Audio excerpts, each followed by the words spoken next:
The Steadfast broke formation and accelerated toward the entity. Behind it, Admiral Patricia Stone ordered the rest of the fleet to increase their broadcasts. Every story of courage, every tale of sacrifice, every legend of heroes facing impossible odds poured through space toward the monster. On the bridge of the Steadfast, Daniel Shaw stood at the forward view screen. The entity filled his entire view now. Up close, it was even more terrifying than the sensors had suggested. The shapes within it moved and shifted constantly. Eyes that were not eyes watched them approach. Tendrils of darkness reached for them, but seemed unable to quite touch the ship. "It is trying to stop us," Nathan reported. "But our broadcast is creating some kind of barrier. The closer we get, the more confused it becomes." Maya was at the communication station, broadcasting with everything she had. Her voice was raw and broken, but she kept speaking. Stories of human determination. Tales of people who refused to quit. Accounts of ordinary individuals who became legends.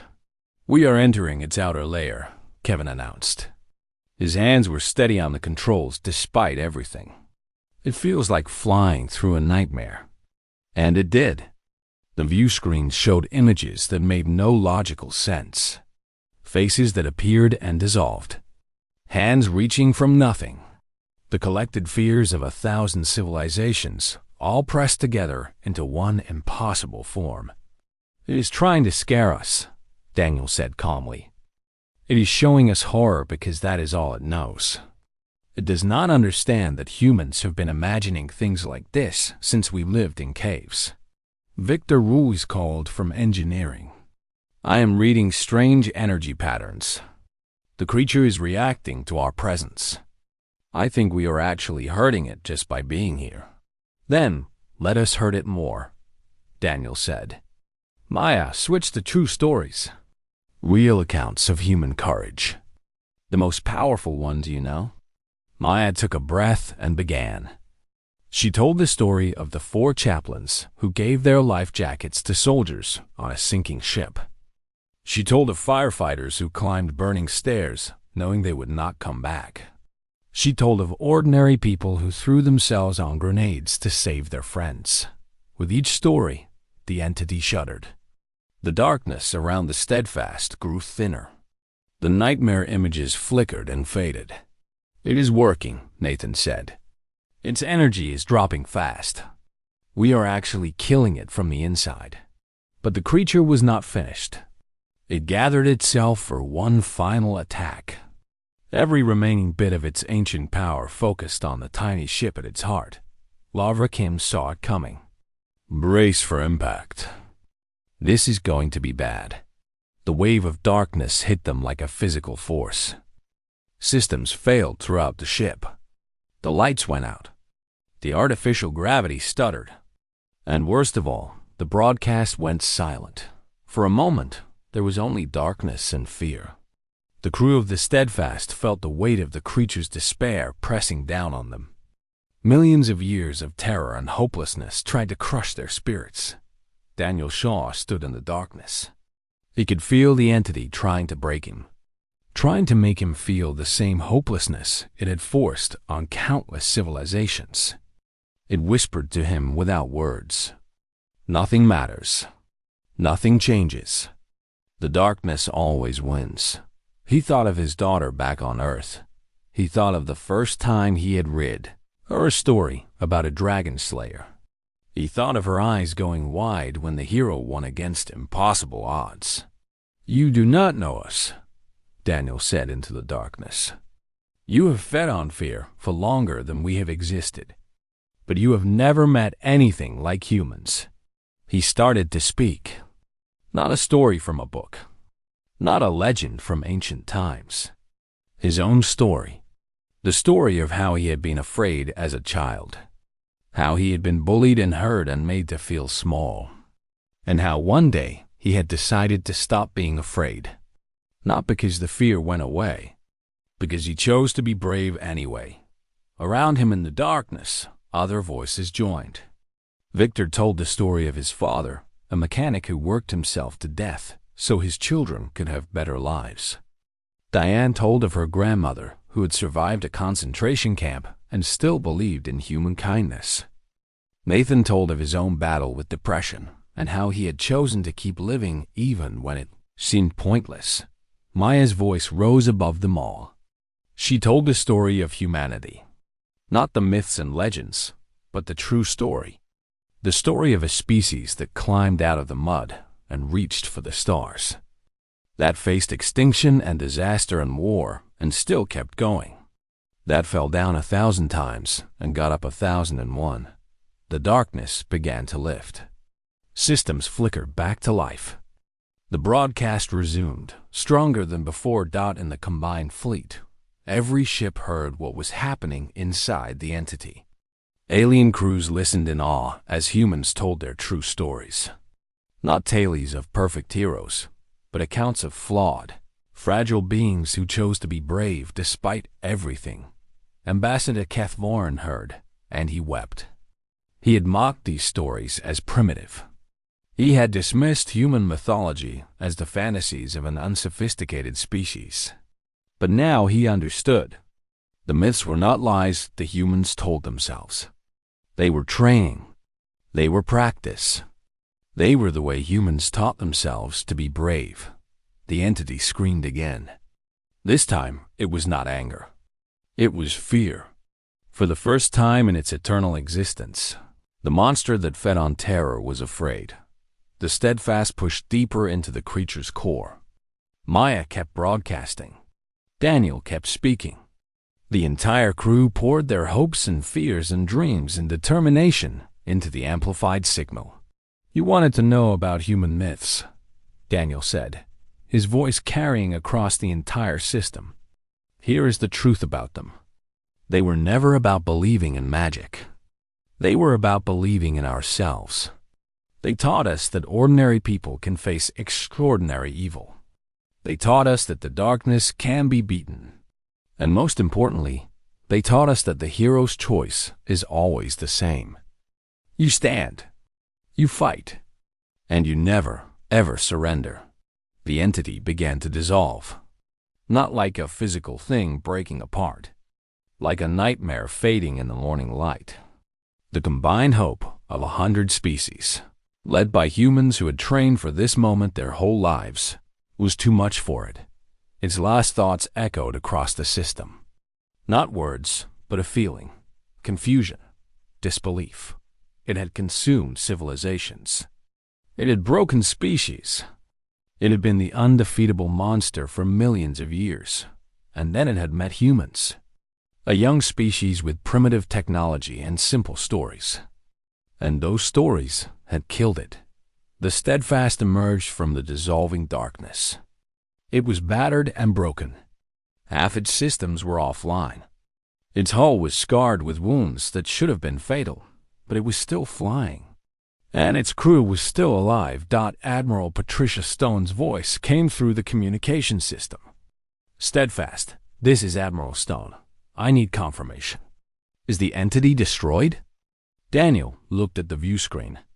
Where the monster had been, there was only empty space. Stars shone where darkness had ruled. "Confirmed, Admiral. The entity is gone."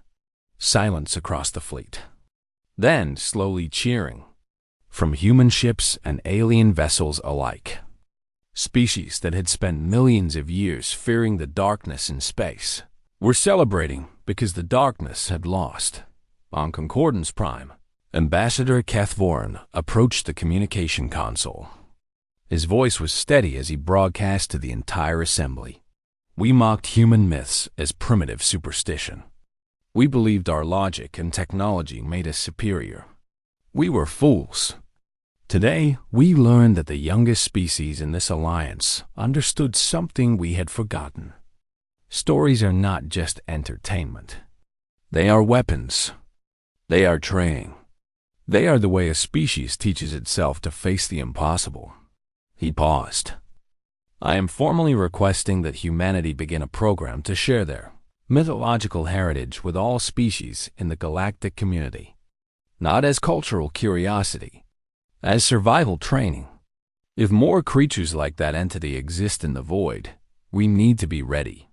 And humans have been preparing for this fight for 10,000 years. On the steadfast, Maya Torres sat exhausted at her station. She had talked until her voice gave out. She had shared every story she knew.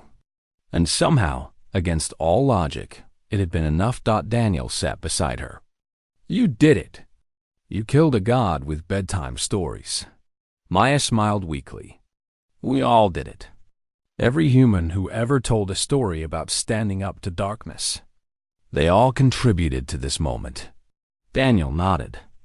He looked out at the stars, clear now that the monster was gone. Somewhere out there, other horrors might be waiting. Other ancient evils might be dreaming of the fear they would inspire. But humanity would be ready. They had always been ready.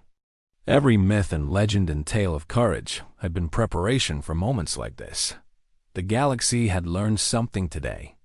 They had laughed at human stories. They had mocked human beliefs. They had considered humans primitive for clinging to ancient tales. But when the darkness came, it was human stories that lit the way. And the monsters that had fed on fear for millions of years learned a terrible truth. Humanity does not surrender. Not to gods. Not to monsters. Not to the darkness between the stars. That was not a myth. That was simply who they were. And now the whole galaxy knew it. Admiral Patricia Stone's task force dropped out of faster-than-light travel on the edge of the Concordance system. 12 human warships, each one bristling with weapons and filled with crews who had volunteered for what everyone assumed was a suicide mission. Patricia was 56 years old, with silver hair and the kind of eyes that had seen too much to be surprised by anything. But when she looked at the sensor readings showing the entity, even she felt a moment of doubt. That thing is bigger than anything we have ever faced, her tactical officer said quietly. Size is not everything, Patricia replied. She opened a channel to the steadfast. Captain Kim, this is Admiral Stone. We are here. What is your status? Lavra Kim's voice came back tired but determined. We have discovered that the creature is vulnerable to human emotional broadcasts. Stories of courage and hope heard it. Commander Shaw believes we can kill it if we coordinate our efforts. Stories, Patricia repeated. You are telling me we are going to fight a cosmic horror with bedtime tales. Daniel Shaw's voice joined the channel. Admiral, our ancestors faced things like this in their imaginations for thousands of years. They created myths about monsters because some part of them knew that monsters existed. And they created heroes to teach us how to fight back. Patricia considered this for a moment. She had not survived 3 decades in the military by ignoring unconventional tactics. What do you need from us? Every ship needs to broadcast, Daniel said. Stories of human courage. True accounts of bravery and sacrifice. But more than that, we need to feel it. The creature feeds on genuine emotion. We need to generate hope and defiance on a massive scale. Patricia turned to her crew. They were watching her, waiting for orders. You heard the commander. We are going to fight this thing with the stories our grandparents told us. Anyone have a problem with that? No one spoke. She nodded. All ships begin coordinated broadcast. Mix fictional tales with true accounts of human heroism. And remember why you fight. Across the system, the human task force moved into formation around the wounded steadfast. 12 ships broadcasting 12 streams of human mythology and history. Tales of sacrifice and triumph. Accounts of ordinary people doing extraordinary things. The entity paused in its approach. It had been moving to finish off the single human vessel that had dared to challenge it. Now it faced something unprecedented. Multiple sources of the toxic hope. Multiple points of burning defiance. On Concordance Prime, Ambassador Keth Voren made a decision that would change his species forever. He walked to the communication console and opened a channel to every Relian vessel in the system. This is Ambassador Keth Voren. I am ordering all Vrelian ships to cease retreat and join the human formation. The response was immediate and incredulous. Ambassador, that is suicide. Our ancestors proved that these creatures cannot be fought. Our ancestors were wrong, Kethvorin said. They faced these creatures alone, armed only with fear. But the humans have shown us another way. They have hurt the entity with nothing but stories and courage. If primitive tailies from a young species can wound this monster, imagine what we could do if we remembered our own ancient myths. Silence on the channel. Then, slowly, Vrelian ships began to turn around. The Kandari were next. Their senior scientists broadcast to her fleet. We have analyzed the human technique. Emotionally charged narratives disrupt the entity's energy patterns. We may have abandoned our own myths, but we still remember them. Join the humans. Add your voices to theirs. Ship by ship, species by species, the refugee fleet transformed into a battle fleet. Vessels that had been fleeing in panic now moved with purpose toward the entity. They were still afraid. Every instinct told them to run.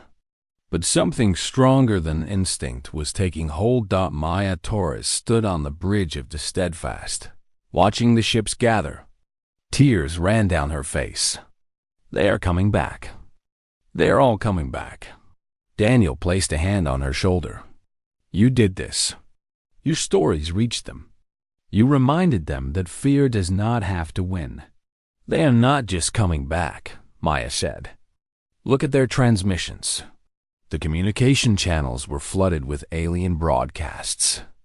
The Vrelians were reciting ancient poetry about heroes who faced impossible odds. The Kandari were singing songs from their prehistoric era, ballads of hunters who tracked beasts through the cold. The Shoreth were vibrating with frequencies that translated to legends of their crystal ancestors. They remember, Maya whispered. They all remember. Admiral Patricia Stone surveyed the growing fleet on her tactical display. Well, this is unexpected. We came to die heroically against impossible odds, and instead we started a cultural revolution. She opened a channel to all ships, human and alien alike. This is Admiral Stone. I am assuming command of the combined fleet. All vessels will form attack groups centered on human ships. We will advance on the entity in coordinated waves, maintaining continuous broadcast on all frequencies. Daniel joined her on the command channel. Remember, this is not a conventional battle. We are not trying to destroy the creature with weapons. We are trying to change the story. For millions of years, this thing has been the monster that always wins. We need to tell a different story. We need to show it that the heroes can win. The fleet advanced. Hundreds of ships from dozens of species, all broadcasting their ancient tales of courage. The entity recoiled from the approaching wall of hope, but it was old. It was powerful. It had fed on the despair of civilizations for longer than most of these species had existed. It lashed out with tendrils of darkness, and ships died. Vrelian cruisers were torn apart. Kandari frigates vanished into the void. We are taking heavy losses, Patricia reported. Whatever we are doing, it is not enough. Daniel watched the deaths on his screen. Each one was a tragedy. Each one was a failure. But something else was happening too. The survivors were not breaking. A Shoreth, captain, whose ship was crippled by the entity's attack, broadcast with his dying breath. Not a cry of despair, but a song. A song about light that could never be extinguished. A Vrelian destroyer moved to shield a damaged human vessel, and as it was destroyed, its crew recited the names of their ancient heroes. Each name a defiance. Each name a refusal to surrender. They are dying, Maya said. But they are dying without fear. More than that, Daniel said quietly. They are dying with hope. And every hopeful death is poison to that thing. The entity was shrinking. Not physically, but in some other dimension. Its presence was less overwhelming. Its attacks were less coordinated. It was being wounded by something it could not understand. Patricia saw it too. It is weakening. Every ship we lose that goes down fighting, every story that gets broadcast, every act of courage, it all hurts this thing. But at this rate, we will lose the entire fleet before we destroy it, Daniel said. We need something more. One concentrated burst of hope so powerful it overwhelms the creature completely. Maya looked up. We need to change the nature of the story. Right now, this is a story about brave people dying against a monster. We need to make it a story about brave people winning against a monster. How do we do that? Patricia asked. Daniel was silent for a moment. He looked at the Steadfast, the ship that had started this entire battle. Then he looked at the entity, still massive despite its wounds. We need a hero, he said. Not just stories about heroes. An actual hero doing something impossible. Something that changes what everyone believes is possible. He turned to Lara Kim. Captain, I need the Steadfast to do something very stupid. Lara looked at him. She had known Daniel for years. She had followed him into impossible situations before. How stupid? I want to fly into the entity. Get as close to its core as possible and broadcast everything we have directly into its heart. Lara was silent for a long moment. The crew around her was silent too. They all knew what he was suggesting. A one-way trip into the heart of a monster. If we do this, Lara said slowly, and if we somehow survive, it would be the greatest act of courage in galactic history. Every species watching would see a human ship flying into certain death to save them all. And that story, Daniel said, would be powerful enough to kill a god. Lara looked at her crew. Kevin Park at the helm. Victor Ruiz in engineering. Diane Park at communications. Nathan Cole at the science station. Maya Torres, who had started all of this with her myths. Anyone want to object? Lara asked. No one spoke. No one looked away. They were afraid. Of course they were afraid. But they were also human. And humans have been training for this moment for 10,000 years. Then let us go kill a monster, Lara said, and give the galaxy a new myth to remember. The Steadfast shuddered as another wave of dark energy passed over it. The shields held, but barely. On the bridge, sparks flew from a damaged console, and crew members rushed to contain small fires. Captain Lara Kim gripped her command chair as the ship rolled. Damage report. Shields at 60%, Victor Ruiz called from engineering. He was a veteran of 44 years, with hands scarred from decades of keeping ships alive.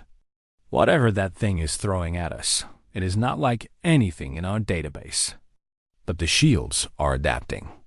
The entity loomed above them, a mountain of shifting darkness against the stars. It had attacked them 3 times now, each blast weaker than the last. Nathan Cole studied his readings with growing excitement. It is definitely affected by our broadcast, he said. Every time Maya transmits another story, the creature's energy drops. It is like we are poisoning it with hope. Maya Torres sat at the communication station, her voice hoarse from hours of continuous transmission. She had told every story she knew, from ancient myths to modern tales of courage. She had recited passages from books and lyrics from songs and speeches from history. And the monster had hesitated each time. It is not enough to hold it off forever, Daniel said. He stood at the tactical display, watching the entity's movements. We need to hurt it. Really hurt it. Diane Park looked up from the communications console. She was 27 years old and had never imagined she would be in a battle like this. Commander, I am receiving transmissions from the refugee fleet. They are watching us. They cannot believe we are still alive. What about reinforcements? Lara asked. Admiral Patricia Stone is bringing a task force from the Anderson system. 12 ships. but they are still 3 hours away. Daniel nodded. 3 hours. They had to survive for 3 more hours while broadcasting hope into a monster that fed on despair. Victor, he called to engineering. Can you boost the broadcast signal? Make it stronger? Victor's voice came through the intercom. I can reroute power from non-essential systems. But if you want a really powerful signal, I would need to modify the main sensor array. Turn it into an amplifier. Do it, Daniel said. Maya, I need you to think. What stories hit the creature the hardest? What made it hesitate the most? Maya pulled up her transmission logs. Her eyes were red from exhaustion, but her mind was still sharp. The Monster Slayer Tales. Beowulf, Sigurd, Marduk defeating Tiamat. Stories where humans or human-like heroes killed things that seemed unkillable. What about real stories? Daniel asked. True accounts of human courage? Maya thought for a moment. I told the story of the Spartans at Thermopylae. The creature definitely reacted to that. And when I described the firefighters running into burning buildings on September 11th, its energy dropped significantly. True stories of real humans being brave, Daniel said. That hurts it more than myths. Nathan looked up from his console. That makes sense. The creature feeds on genuine emotion. Fictional stories carry emotional weight, but true accounts of real courage carry even more. The genuine human willingness to sacrifice ourselves for others, that is like acid to this thing. The entity attacked again. This time, the blast was aimed directly at the communication array. The ship shook violently, and Maya was thrown from her seat. It is targeting the broadcast, Lava shouted. It knows what we are doing. Evasive maneuvers, Daniel ordered. But keep that signal going. Keep it going no matter what. The Steadfast danced through space like a fighter jet dodging missiles. Kevin Park had taken over the helm, and his hands moved across the controls with instinctive skill. Every dodge, every roll, every impossible turn came from the same place as their broadcast. Generations of stories about daring pilots and impossible escapes, all of it built into human reflexes. On Concordance Prime, Ambassador Kethvorin had moved to the main operations center. He was watching the battle with several other delegates who had refused to evacuate. They could not look away. They are actually fighting it, said a Shorth delegate. His crystalline form pulsed with confused colors. They are losing, but they are fighting. They are not losing, Kethvorin said quietly. Watch the creature's movements. It is more hesitant now than when the battle began. Something about those humans is affecting it. A Kandari scientist had been analyzing the broadcasts from the Steadfast. She turned to the assembled delegates with an expression of wonder. They are transmitting stories. Tales of heroes and courage and sacrifice. And the entity reacts to each one. Its energy patterns become unstable when exposed to these narratives. How is that possible? The Shorth asked. Stories are just words. They cannot affect a physical being. This being is not entirely physical, the Kandari said. It exists partly in dimensions we cannot perceive. It feeds on psychic energy, specifically negative emotions. But these human stories carry positive emotional weight, hope, courage, defiance, to a creature that feeds on despair. These things are toxic. Kethvorin stared at the display showing the tiny human ship dodging the entity's attacks. He remembered his dismissive words in the assembly hall. He remembered mocking their myths as primitive superstition. We evolved past our myths millions of years ago, he said slowly. We considered them embarrassing relics of a less sophisticated time. We deleted them from our cultural memory. As did most species here, the Kandari agreed. Logic and reason replaced superstition. We thought we were advancing, but we lost something, Kethvorin said. The humans kept their stories. They taught them to every generation. And those stories taught them how to feel courage even when facing the impossible. On the Steadfast, Victor Ruiz finished his modifications. The sensor array was now a massive amplifier, capable of broadcasting emotional signatures across the entire system. "It is ready," he called to the bridge. "But I need a power source. Something with genuine emotional intensity." Daniel looked at his crew. They were battered and exhausted. But they were still standing, still fighting, still believing. "Everyone," he said, "I need you to remember. Remember why you fight. Remember the people you love. Remember every story that ever made you feel like you could face anything." He activated the ship-wide intercom. "This is Commander Shaw. We are going to hit this thing with everything we have. Not weapons. Something better. I need every person on this ship to think about what makes you human. Think about the courage you have seen. Think about the sacrifices that inspired you. Think about every hero, real or fictional, whoever taught you that darkness can be beaten." The crew of the Steadfast closed their eyes. They remembered. Parents who worked 3 jobs to give them opportunities. Friends who stood by them in hard times. Teachers who believed in them when no one else did.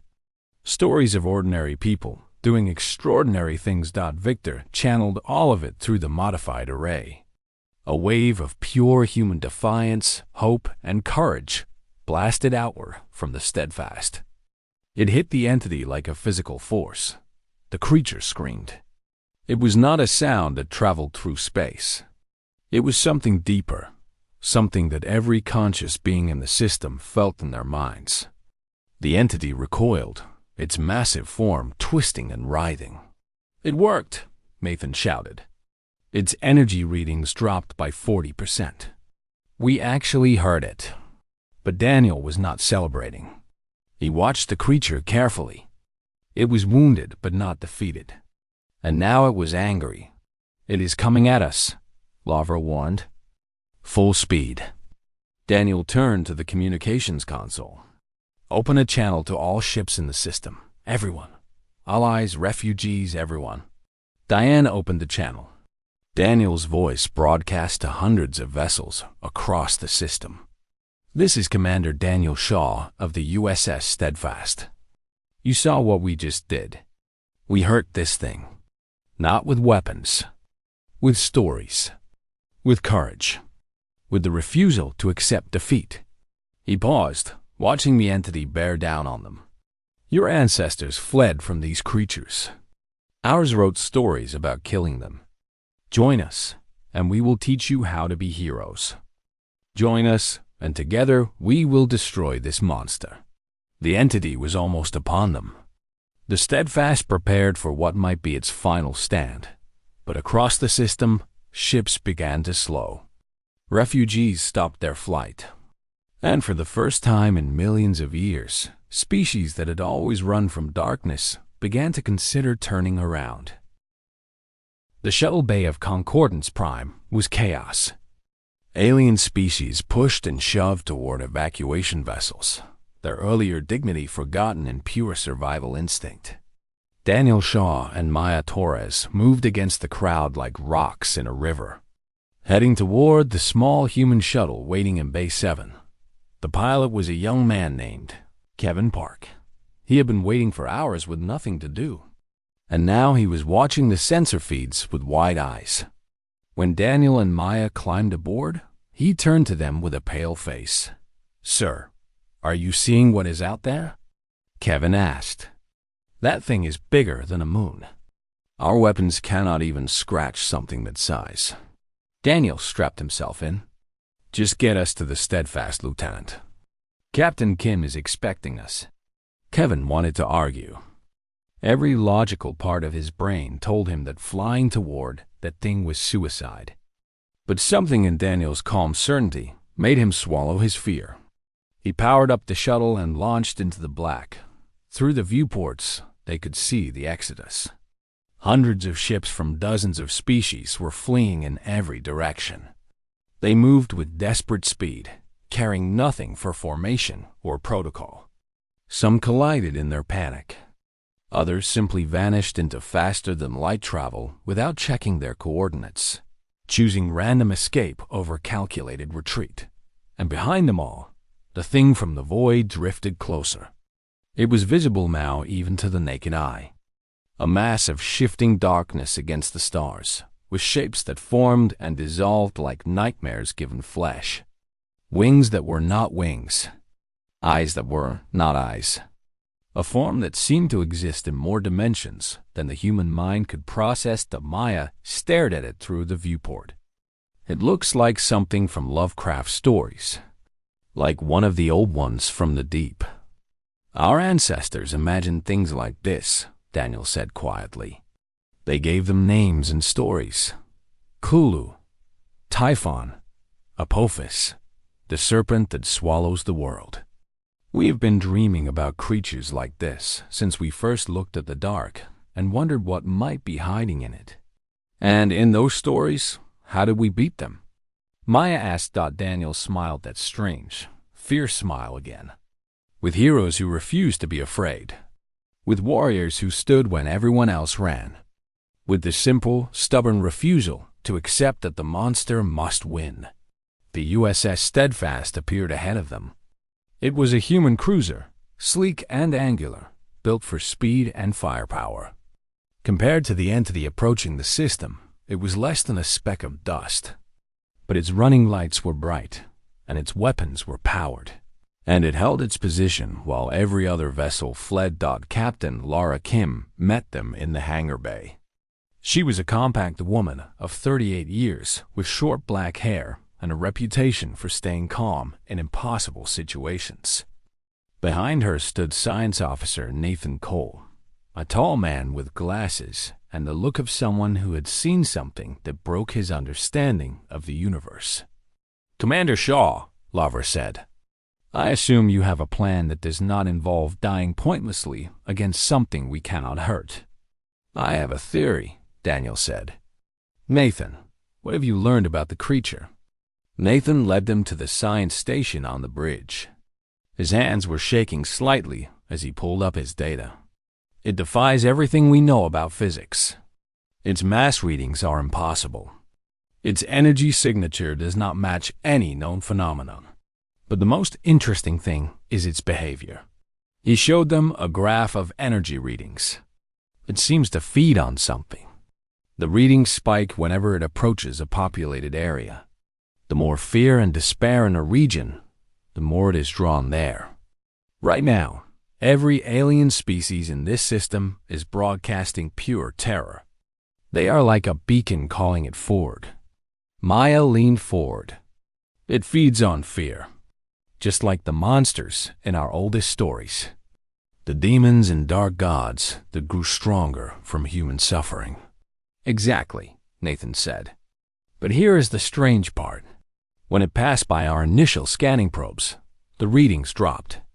We were not afraid, just curious. And the creature seemed almost confused by that." Daniel looked at Laura. "Do you understand what this means? The aliens have cultural memory of these things. Their ancestors were traumatized by them millions of years ago. That trauma is built into their species now. When they see this creature, they cannot help but feel terror. But humans have never seen anything like this," Lavra said slowly. "We have no ancestral memory of these things. No built-in fear response. We have something better," Maya said. Her eyes were bright with understanding. "We have stories about things exactly like this. And in our stories, the monster always loses." Daniel moved to the communication console. "We need to test this theory. Lavra, move us toward the creature.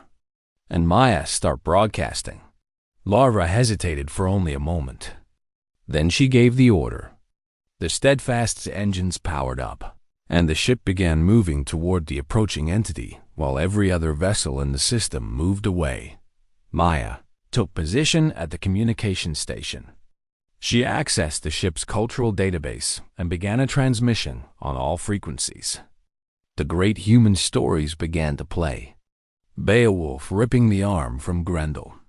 Perseus holding up the head of Medusa, St. George driving his lance through the dragon.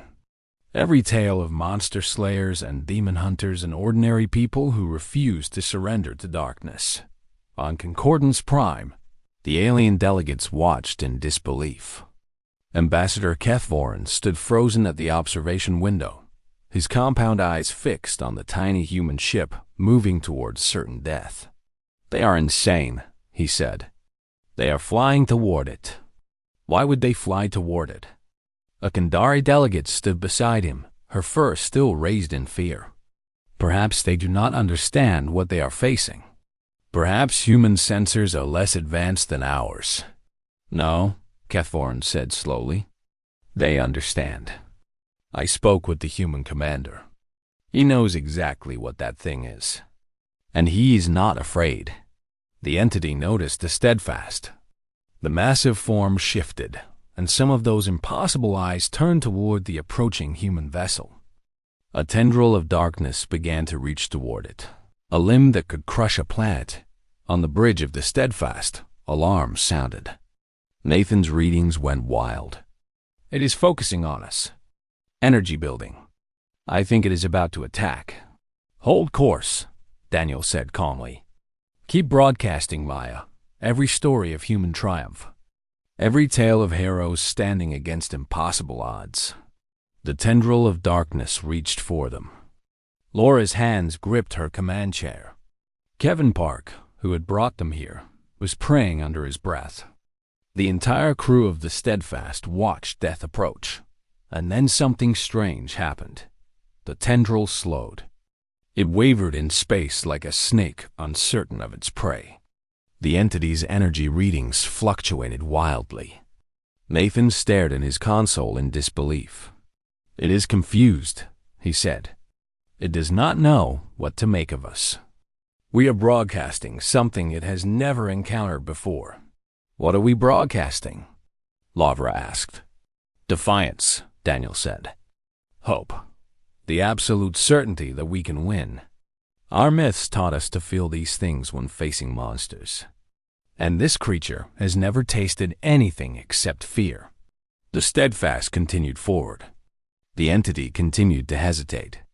Behind them, on Concordance Prime, Ambassador Kethvorin watched with the first stirring of something he had not felt in a very long time. It felt almost like hope. "They are doing something to it," he said. "The creature that destroyed our ancestors is hesitating because of human stories." He turned to the other delegates. For the first time, the mockery was gone from his voice. "We need to understand how they are doing this. We need to learn what they know." On the Steadfast, Daniel Shaw stood at the main view screen. The entity filled the entire view now, vast and terrible and ancient beyond imagining. But he did not look away. "You have fed on fear for millions of years," he said quietly. "You have broken civilizations with despair. But you have never met humans before. And we raised our children on stories about killing things like you." He turned to his crew. They were afraid. He could see it in their eyes. But they were also standing. They were also fighting. They were also believing. Now you get to find out what happens when your prey fights back. The Great Hall of Concordance Prime was filled with representatives from 12 different species. They had gathered for the annual Cultural Exchange Summit, a tradition that had existed for thousands of years before humans ever reached the stars. The hall was massive, with walls that curved upward into a dome of living crystal that showed the stars outside. Floating platforms held delegations from across the galaxy, each species displaying their unique forms and colors. Commander Daniel Shaw stood at the central podium with his cultural attaché, Lieutenant Maya Torres. Daniel was a tall man of 42 years with gray at his temples and calm eyes that had seen both war and peace. Maya was younger, with dark hair pulled back and an eager expression. She had spent her entire career studying human mythology and its place in galactic culture. Today was humanity's turn to present their cultural heritage to the assembly. Maya had prepared for months. She activated the holographic display, and images of ancient Earth began to float above the podium. Greek temples appeared, then Norse longships, then Chinese dragons coiling through clouds. Distinguished delegates, Maya began. Humanity wishes to share with you the stories that shaped our civilization. We call them myths. These are tales of gods and monsters, of heroes and villains, of ordinary people who faced impossible odds and found the courage to fight. She showed them images of Hercules battling the Hydra, of Thor wielding his hammer against giants, of Sun Wukong challenging the heavens themselves. The human delegation watched with pride as their ancient stories played out in light and color above them. Then the laughter began. It started with the Vrelian delegation. Ambassador Kethvoron was a tall insectoid creature with 4 arms and compound eyes that reflected the holographic light. His species was among the oldest in the galaxy, and they had little patience for younger races. He made a clicking sound that his translator rendered as deep amusement. "You bring us children's tales?" Kethvoron asked. His voice carried across the hall. "You show us primitive superstitions and call them culture?" Other delegations joined the laughter. The crystalline Shorith chimed with amusement. The gaseous Ven swirled in patterns that indicated mockery. Even the usually polite Kandari allowed themselves quiet sounds of disbelief. "Our species abandoned such foolishness millions of years ago," Kethvoron continued. "We learned that the universe operates on logic and physics, not magic and miracles. Only primitive species cling to tales of invisible gods and impossible heroes." Daniel Shaw's expression did not change. He had expected some dismissal, but not open ridicule. He placed a steady hand on Maya's shoulder as she struggled to maintain her composure. "Perhaps the humans are not yet ready to sit among civilized species," a Shorith delegate suggested. "They still believe in fairy tales." Maya stepped forward despite Daniel's hand. Her voice was clear and steady. "You misunderstand the purpose of our myths. We do not believe these stories are literally true. We know that Hercules was not a real person. We understand that Thor did not actually throw lightning from a hammer. Then why share them?" Kethvoron demanded. "Why preserve primitive nonsense?" Maya looked at the mocking faces around her. Something fierce burned in her eyes. "Because these stories taught us something that perhaps your species never learned. They taught us that impossible odds can be overcome. They taught us that monsters can be defeated. They taught us that ordinary people, through courage and determination, can become more than they were." The laughter continued, but Daniel noticed that a few delegates had stopped. They were watching Maya with something that might have been curiosity. "Our myths are not about believing in magic," Maya said. "They are about believing in ourselves. Every human child grows up hearing stories of heroes who face dragons and demons and gods themselves. And those stories plant a seed. They teach us that when darkness comes, we do not run. We fight."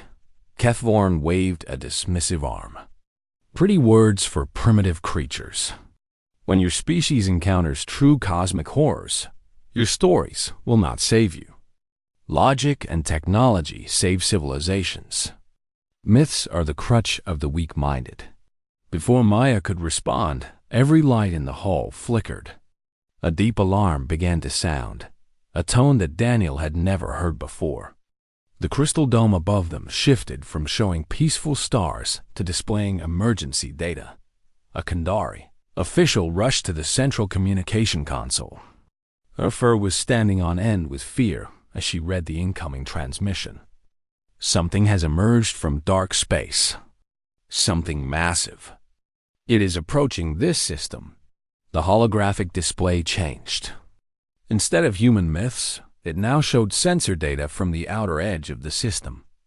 Daniel felt his breath catch in his chest. The thing was enormous. Initial readings suggested it was over 200 kilometers across, larger than any vessel or station ever recorded. But it was not a ship. It was something else entirely. The sensors could not get a clear reading because its form seemed to shift and change constantly. One moment, it appeared to have wings that stretched across the void. The next moment, it was all eyes and tendrils and shapes that made no logical sense. Panic erupted in the hall. The Vrelian delegation clustered together, their clicking sounds now carrying pure terror. The Shorth made high-pitched tones of distress. Even the composed Kandari were backing away from the display as if the image itself might harm them. "World Eater," Cathvorin whispered. His translators struggled with the emotion in his voice. The old records spoke of such things.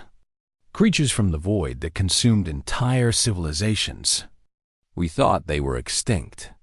We thought they were myths. Daniel Shaw stepped forward. He studied the sensor data with an expression that the alien delegates could not understand. It was not fear. It was not panic. It was recognition mixed with something that almost looked like anticipation. "Ambassador Cathvorin," Daniel said quietly, "you just mocked our myths. You called them primitive superstitions. You said that logic and technology would save you from cosmic horrors." He turned to face the Vrelian. "But your species has cultural memory of these creatures. Your ancestors faced them. And what did your ancestors do?" Cathvorin's compound eyes fixed on the human. "They fled. They hid. They prayed to gods they no longer believed in. Billions died before the creatures vanished on their own." Daniel nodded slowly. He looked at Maya, and something passed between them. An understanding. A shared knowledge of every story they had grown up hearing. "Our myths taught us something different," Daniel said. "When our ancestors imagined monsters, they also imagined heroes who could kill those monsters. When they told stories of darkness, they always included the light that pushed it back." He turned to address the entire panicking assembly. His voice was calm but carried across the hall. "You can flee if you wish. You can hide. You can pray to gods you no longer believe in. But humanity wrote different stories. Our myths taught us that there is only one response to monsters." Daniel looked back at the shifting horror displayed above them. The thing from the void was approaching. Every alien species in the hall was paralyzed with ancestral terror, but Daniel Shaw was smiling. It was not a happy smile. It was the smile of a man whose entire culture had prepared him for exactly this moment. "You fight them," he said. "You face them with everything you have. And if you die standing." He turned to Maya. "Contact the Steadfast. Tell Captain Kim to prepare for combat. And tell her to start playing the old songs." Maya nodded and ran for the communication console. Behind her, the alien delegates watched in disbelief as the two humans moved not away from the approaching horror, but toward it. Cathvorin stared at them. "You cannot be serious. That thing destroyed civilizations. Your single vessel cannot possibly fight it." Daniel paused at the door. He looked back at the Vrelian ambassador with eyes that held no fear, only a strange and terrible certainty. "You laughed at our myths," Daniel said. "But you forgot something important. Our myths are not just stories. They are training. They taught us how to face things that should not exist. And now you get to watch what happens when humanity meets a monster." He walked out of the hall, leaving 12 species frozen in terror behind him. Above them, the thing from the void drew closer, and for the first time in millions of years, someone was moving toward it instead of away.